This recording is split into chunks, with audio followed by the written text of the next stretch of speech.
Saludos amantes del misterio y el terror. Bienvenidos de nuevo a nuestro canal de YouTube, donde hoy les traemos una historia que los helará hasta los huesos. Por primera vez, nuestra clase fue informada sobre la vacunación obligatoria después de que ingresara un chico nuevo, reservado, con problemas en el habla y reflejos extraños. Cada 5 o 10 minutos se estremecía como si le pellizcaran por debajo. Su rostro, musculatura y todo lo demás eran como los de un niño de 10 años. Debido a esto, los chicos casi de inmediato lo apodaron Bajito.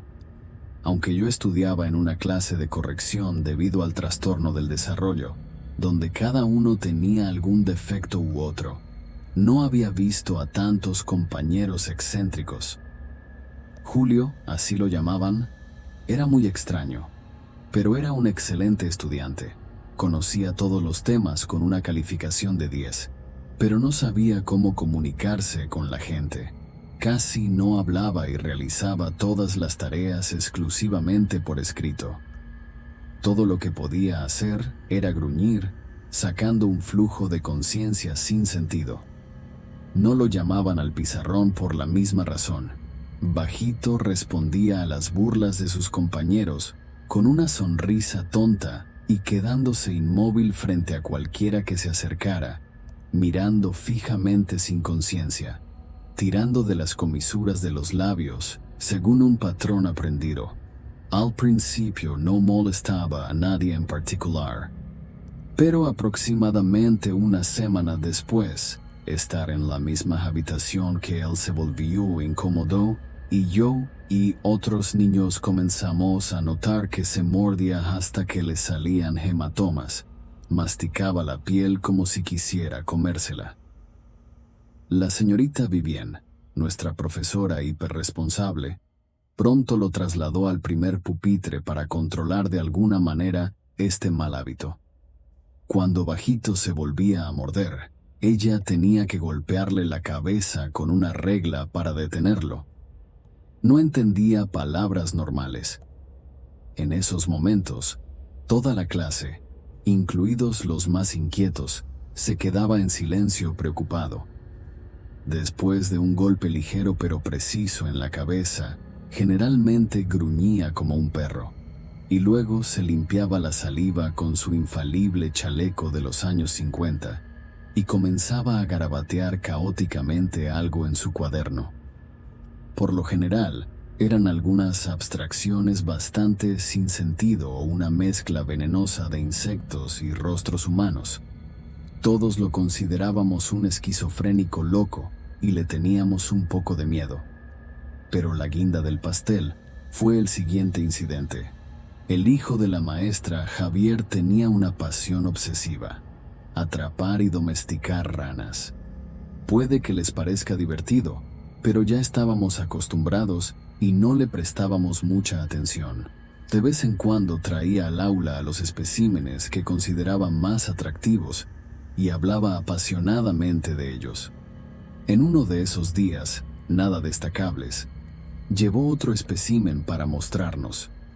Una hembra robusta de color marrón, con una mancha roja brillante en la espalda. Antes de que comenzara la primera lección, todos, como de costumbre, estábamos parados en el pasillo y mirando el hallazgo de Javier. De repente, la rana saltó de sus manos resbaladizas y corrió por el pasillo. Ninguno de nosotros, incluyéndome a mí, esperaba lo que sucedería a continuación.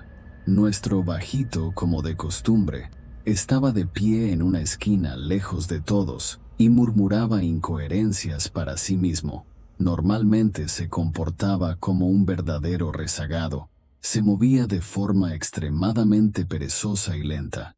Pero en ese momento, como si se hubiera soltado de una cadena, se lanzó con la agilidad de un gato. Interceptó al pobre anfibio en su último salto. Todos se quedaron paralizados por la sorpresa.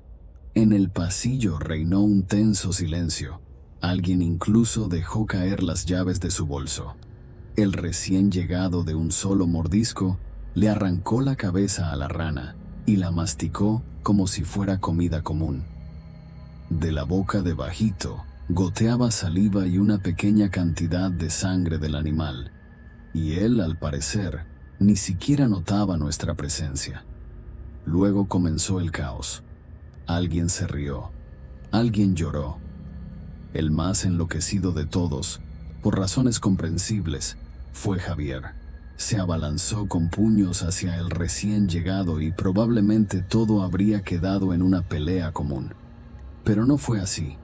El mocoso se aferró al antebrazo de Javier como un perro rabioso, destrozándolo y claramente con la intención de arrancar el brazo al demonio. El técnico y la maestra que legaron con dificultad apartaron a Bajito de él, pero Javier resultó gravemente herido por las mordeduras. Nos enviaron a casa y llevaron al problemático recién llegado a la oficina de los maestros. La señorita Vivian gritaba algo sobre llamar a los servicios de salud mental mientras bajaba el cuerpo retorciéndose por las escaleras. El técnico se quedó con Javier, que había perdido el conocimiento. Otros maestros alejaban a los curiosos de su cuerpo inmóvil. Regresé a casa de mal humor y le conté todo a mis padres. Mi madre comenzó a hablar sobre trasladarme a otra escuela, pero mi padre no estuvo de acuerdo. Vivíamos en una pequeña ciudad con solo una escuela de corrección y 2 escuelas de educación general. No podían llevarme a ninguna parte debido a problemas graves con el rendimiento. El salario de mi padre apenas alcanzaba para nosotros 3, y no había forma de mudarse a un lugar donde hubiera otra escuela similar. Yo misma no quería mudarme, ya que en 8 años de estudio ya me había acostumbrado a mis compañeros y maestros, y solo faltaba un poco para la graduación, y luego la universidad, y como lo había planeado, mudarme a otra área. Por la noche en el chat del grupo de clase, anunciaron la recolección de fondos para un regalo para Javier. Al día siguiente, en lugar de ir a la escuela, deberíamos visitarlo en el hospital. Con los dientes apretados, mi padre sacó de su corazón casi todo el dinero que le quedaba, y yo me alegré de tener un día libre tratando de sacar de mi cabeza los malos pensamientos sobre el chico loco. La señorita Vivienne no fue con nosotros. En su lugar, en el punto de encuentro, esperaba su esposo. Le entregamos el dinero y juntos fuimos a la tienda, donde compramos varios chocolates, yugos dulces y otras golosinas llenas de calorías. El señor Méndez parecía deprimido y respondió reaciosamente a las preguntas sobre su esposa. Así supe que la señorita Vivienne se había infectado con algo y temporalmente no podría trabajar. Javier se sentía mal, se quejaba de fiebre y debilidad, pero en general, según los médicos, pronto se recuperaría. Todo apuntaba a una infección, al igual que en el caso de la señorita Vivienne. Estas coincidencias me hicieron, a mí y a otros, sospechar seriamente. Todos vieron cómo Bajito mordió gravemente a la maestra y a Javier, y ahora ambos yacían con una infección desconocida, y de repente recordé que algunos compañeros de clase, después de todo este lío, habían robado una soda del bolso abandonado del recién llegado y bebido los restos. Por lo tanto, su saliva había entrado en sus organismos. Miré sospechosamente al principal matón del salón, Max Chilis, y luego a su mejor amigo, el mediocre Peter Guanes. Tal vez me estaba volviendo paranoica, pero ambos lucían pálidos y anormalmente tranquilos. Decidí guardar mis pensamientos para mí. Además, nadie escucharía a una estudiante de 14 años de un salón de corrección en asuntos como estos. Por la mañana, noté la ausencia de nuestra técnica, la señora Pérez. Por lo general llegaba al trabajo muy temprano y su voz gruñona y áspera se podía escuchar al cruzar el umbral de la escuela. Al final de la primera clase, Una enfermera preocupada apareció y anunció la necesidad de vacunarse contra una especie de tos ferina aguda, sin excepción. Era una mujer amable y no sabía mentir en absoluto. Me pareció que estaba ocultando algo, y si el feroz maestro sustituto no hubiera gritado con su voz bestial, la clase difícilmente habría dejado de alborotar de forma rebelde. La enfermera ordenó obtener el consentimiento por escrito de los padres y venir al día siguiente, después de la tercera clase. Yo solo encogí los hombros. De todos modos no nos dirá nada, así que no vale la pena preocuparse de más, pensé.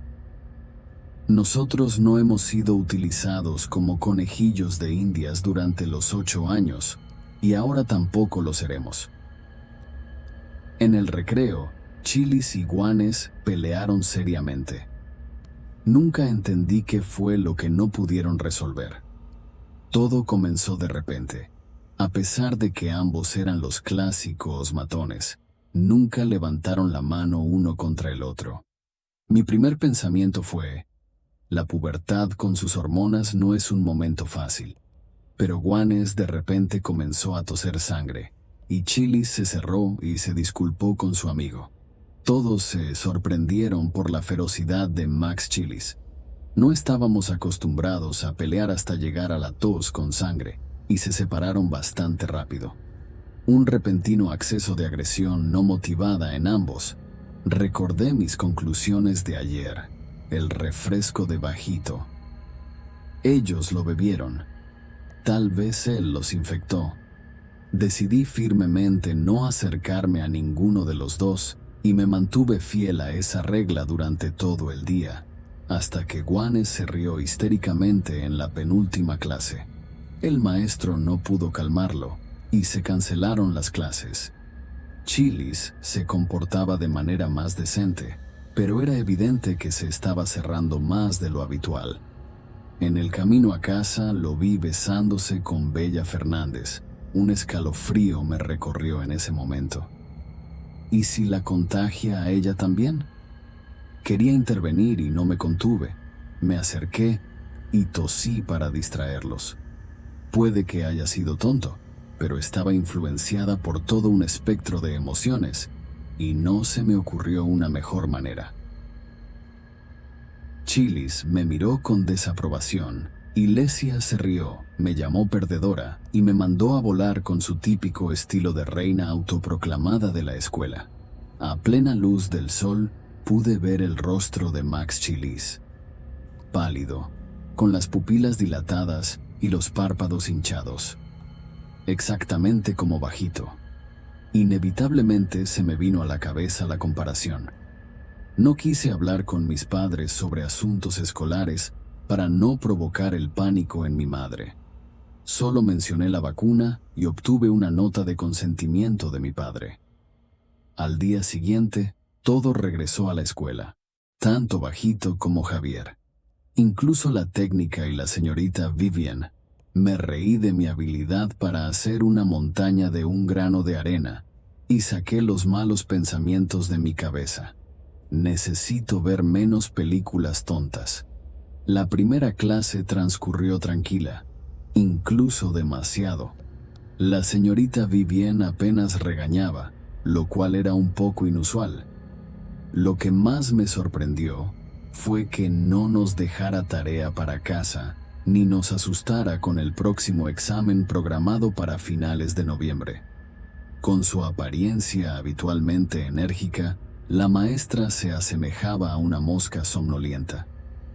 Chilis y Guanes dejaron de hacer bromas y se sentaron más tranquilos que el agua estancada. Incluso me pareció que estaba en una clase común para niños normales, aunque una nueva ola de preocupación crecía con doble fuerza. Bajito finalmente se retiró y después de la segunda clase, su padre vino por él. Al principio golpearon la puerta con golpes entrecortados, lento. Luego, en el marco de la puerta apareció un rostro horrendamente demacrado y pálido de un hombre de mediana edad con los párpados hinchados y rojos. El recién llegado inmediatamente comenzó a recoger su mochila. Y el hombre, apenas arrastrando la lengua, se disculpó ante la clase y balbuceó, como si tuviera hipo o estuviera a punto de vomitar, que se llevaba abajito por algunos asuntos urgentes. Tenía peor aspecto que un cadáver. Daba la sensación de que el tipo había estado bebiendo sin descanso durante semanas. Recordé que la señorita Vivienne le había contado a una maestra que sus padres eran arqueólogos y ganaban muy bien. A veces incluso se llevaban abajito a las excavaciones, gradualmente introduciéndolo en el negocio familiar. El recién llegado, en su primer día, mencionó, en la medida en que su discurso deformado lo permitía, que antes estudiaba en una escuela privada. Lo que sucedió después, nunca lo entendí, pero antes de mudarse aquí, supuestamente viajaba con sus padres a excavaciones, al igual que Bajito. Su papá no prestaba atención a su apariencia y se parecía más a un vagabundo que a un rico excavador. Según los rumores, se mudaron recientemente aquí y nuevamente surgió otra pregunta. ¿Por qué personas acomodadas vendrían a nuestro pequeño pueblo? Murmurando, la señorita Vivienne dejó ir al recién llegado de todos modos, y continuamos mordiendo el grano de la ciencia sin él. Después de la vacunación, la maestra, que parecía más una víctima de un campo de concentración, anunció la cuarentena. No mencionó las razones específicas, solo mencionó algo sobre la misma forma aguda de tos ferina. Originalmente se planeó una cuarentena de 2 semanas, pero luego se extendió una semana más. Pero ahora estábamos aprendiendo de forma remota. Casi todos nuestros idiotas holgazaneaban, pensando que el aprendizaje a distancia era como tener un fin de semana. Bueno, yo extrañaba una vida normal y casi olvidaba la extraña infección. Los días pasaron. Todo estaba tranquilo y en calma. Se acercaba el año nuevo y no tenían prisa por levantar la cuarentena.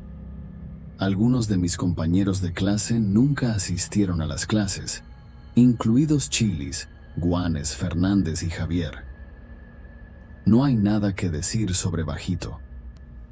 Desde el día en que su padre vino por él, nadie escuchó nada de él. Y el maestro que enseñaba en lugar de la maestra principal ni siquiera mencionó el tema. Se excusaba y cambiaba de tema rápidamente ante cualquier pregunta.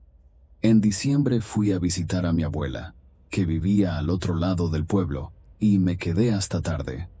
Antes de irme, llamé a un taxi y esperé en la entrada. Quería estirar las piernas y respirar aire fresco. En un momento dado, vi 2 sombras extrañas merodeando entre los arbustos. Las siluetas me parecieron dolorosamente familiares, y decidí observar qué sucedería a continuación. Al escuchar sus murmullos entrecortados, reconocí las voces de Chilis y Fernández. Por lo que entendí, estaban escondidos, y llevaban un tiempo haciéndolo. Fernández estaba hablando de que si los encontraban, algo irremediable sucedería. Al principio pensé que estaban escondiéndose de sus padres. Solían escaparse y vagabundear con frecuencia. Pero esta vez era algo diferente. Escuchando más, Chilis mencionó el repentino suicidio de Guanes y que Javier había sido llevado a algún lugar, ya sea por médicos o por la policía. Luego comenzaron a pelearse y a culparse mutuamente. Fernández estalló duramente contra su novio y declaró que él la había infectado con algo. ¿Mehelé habla en serio sobre una ETS? ¿Cómo podría ser así? Realmente tenía razón. Increíble. Observando más de cerca lo que estaba sucediendo, los compañeros de clase salieron de los arbustos a un área iluminada por la tenue luz de una farola. Ahora era difícil escuchar sus voces. Sosteniendo la respiración, me acerqué, escondiéndome detrás de una minivan. Algo no iba bien con ambos. Sucios, delgados, movimientos bruscos, voces roncas con un toque de ligera locura. De repente, empezaron a besarse. Suspiré. ¿Qué más se podría esperar de dos idiotas? Y justo cuando perdí casi todo interés en lo que estaba sucediendo, Chilis de repente se aferró a los labios inferiores de Fernández y con un crujido y un chasquido se los arrancó. Me tapé la boca con la mano para no gritar. Chilis estaba devorando el labio de Bella y se reía como un psicópata enloquecido. Era la única testigo de lo que había sucedido y me di cuenta de que estaba en una situación terrible. Lesia gritaba y se abalanzaba sobre Chilis con maldiciones. No tenía la llave del timbre de la abuela. Salir de mi escondite era demasiado peligroso. Continué esperando en mi lugar a que llegara mi taxi. Las voces se alejaron cada vez más. Fernández y Chilis literalmente se estaban matando el uno al otro, o algo los estaba obligando a hacerlo. Algunas asociaciones extrañas surgieron en mi mente. Algo los cambió. Estaba temblando. No sabía a dónde ir. ¿Cómo deshacerme de estos pensamientos horribles? Solo me quedaba esperar que todo esto fuera una alucinación y negar la realidad. Finalmente vi el taxi que tanto esperaba. Entré como una bala en el interior y finalmente pude respirar adecuadamente. Y en cuanto llegué a casa, le conté todo a mis padres, asustándolos hasta los huesos. Mientras mamá me daba valeriana, papá se negaba obstinadamente a creer mis palabras, atribuyendo mi historia a mi imaginación enfermiza. Me recordaron todo, desde el miedo infantil a la oscuridad y los monstruos debajo de la cama, hasta el amor por las películas de ciencia ficción. No me creyeron. Estaba tan asustada que no pude demostrar nada por el shock. Y a la mañana siguiente, la policía llegó repentinamente y varios médicos. Mi madre me despertó. A todos nos hicieron análisis de sangre y nos dijeron que nos quedáramos en casa. El investigador me interrogó sobre todo lo que vi en la escuela y yo lo conté todo. Me rompí especialmente cuando hablé de lo que vi la noche anterior. Los policías se pusieron en marcha seriamente y yo, en algún tipo de delirio, juré que no podía infectarme con nada. Antes de irse, el investigador, un hombre mayor con insignias, mencionó abajito. Resultó que su familia había estado involucrada durante mucho tiempo en algunas excavaciones ilegales. Al parecer, descubrieron restos fosilizados de antiguos parásitos y de alguna manera se infectaron. Los habían estado buscando durante mucho tiempo para aislarlos. Se estaban escondiendo en pequeños pueblos, perdiendo gradualmente la cordura y la voluntad. Probablemente por eso la familia loca seguía enviando a Bajito a estudiar como si nada hubiera pasado. Recuerdo poco de esa fatídica mañana, pero después de eso, nuestra vida cambió mucho. Los análisis estaban bien. Nos dieron un departamento más caro de lo que teníamos en la región y nos dijeron que nos fuéramos lo antes posible. No mantengo contacto con mis compañeros de clase hasta el día de hoy y no sé dónde está Bajito ahora. Pero sabes, si ves a un chico pequeño y delgado con gafas, con venas hinchadas y propenso a atacar a la gente, lárgate de allí. O mejor aún, derríbalo.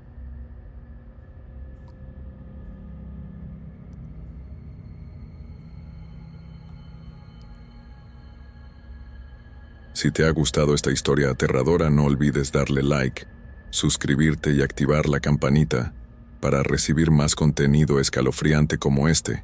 Y recuerda, mantente alerta y nunca te aventures solo en lugares oscuros y desconocidos.